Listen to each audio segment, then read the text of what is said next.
Okay, so I've been riding these double radar boots for I think 7 sets now. It took me the first 2 or 3 to really iron them out, I guess, or get comfortable with them. And it wasn't until I made kind of the realization of what I needed to change with the back boot that I started to feel a lot more comfortable and more natural skiing. I normally ski with a reflex front and a toe plate, so this is a pretty big departure from what I'm used to.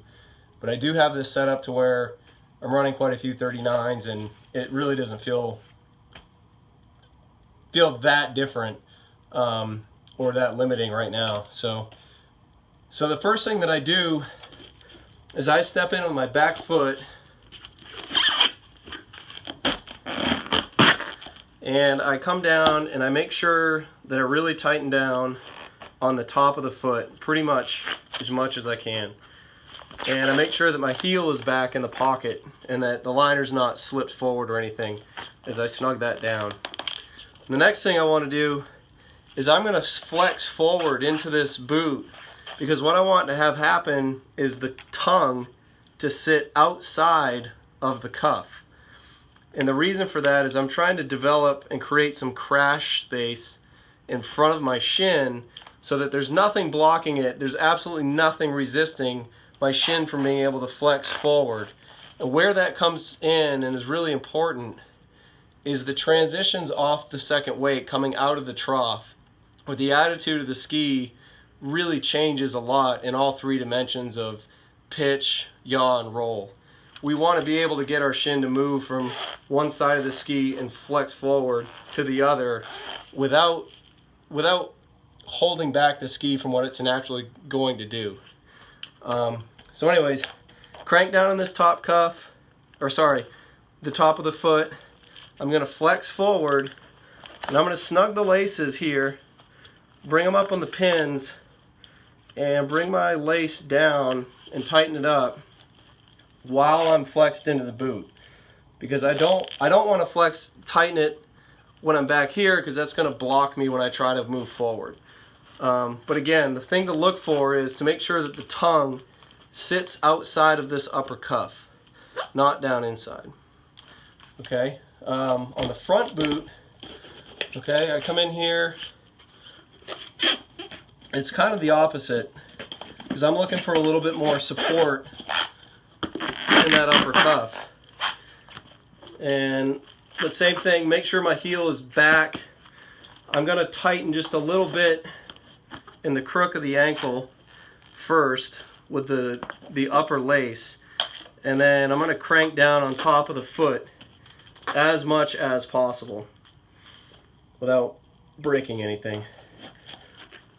Okay, so here I'm just trying to make sure that my ankle and my heel is in the back of the pocket as much as it can be.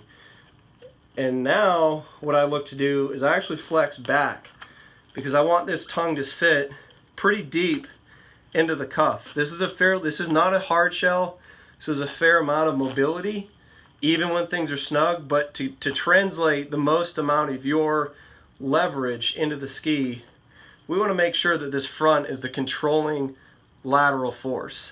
This is the one that I want to be controlling the roll angle of the ski in the course. So again, I lean back, I really tuck the cuff around the tongue, and I tuck the tongue nice and deep. Crank up on the laces. Nope. Come back here and cinch things down. And I'm sure everybody has their own little thing that they do with the extra lace. But anyways, so now I've got all of my controlling roll and lateral input is now defined by the front leg, and much less of that is defined by the rear leg. I want the front foot controlling, and the rear foot is just there for balance and stability. But you can see I've got that natural flex in the back ankle that really lets me move my back leg to sustain balance depending on what happens in the course. That's what's worked for me coming out of a toe plate, and trying to make this system function as best as it can for me. I've been doing this just to help our guys, like with fin setup and and try to understand what they're feeling on the water and their binding systems. If you guys have any input, feel free to share. I know everybody out there is looking to try to improve what they've got, even if it's just something simple as tuck the tongue inside the cuff on the front boot and tuck the tongue outside of the cuff on the rear boot. That made a huge difference for me. If I go the opposite and put this tongue on the inside, I struggle a lot. So anyways, hope that helps.